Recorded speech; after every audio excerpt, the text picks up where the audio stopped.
দেখবেন যে আপনাকে 30 টাকা বোনাস দিয়ে দেওয়া হবে, ঠিক আছে? সাথে সাথে খোলা সাথে সাথে আপনাকে 30 টাকা বোনাস দেবে। এখন বোনাস পাওয়ার পর দেখেন আপনাকে এই জায়গায় ধরে নিয়ে আসবে। এই জায়গায় আপনার ধরেন মেসেঞ্জার থাকবে বা অনেক টাস্ক থাকবে, সেগুলো আপনাকে ধরেন ফিল আপ করতে হবে।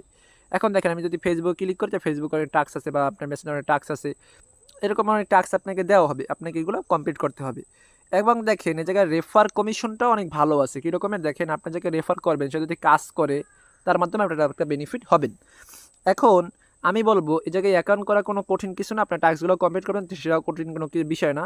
এখন মনে করেন এই জায়গা থেকে আপনার উইথড্র সিস্টেমটা কীভাবে দেখেন, আপনি উইথড্রোতে ক্লিক করবেন। উইথড্রোতে ক্লিক করার পরে মিনিমাম 300 টাকা হলে আপনি উইথড্র করতে পারবেন। উইথড্র কার্ডটা কীভাবে সেট করবেন দেখেন, এই জায়গায় ক্লিক করার পরে আপনার একটা নাম দেবেন, যেই নামটা আপনার ভোটার আইডি কার্ড অনুযায়ী হতে হবে। একটা কথা আমার মনে রেখে দিন, ঠিক আছে? সাপোজ মনে করেন আমি ধরেন এই জায়গা থেকে দিলাম যে আমার একটা নাম দিলাম।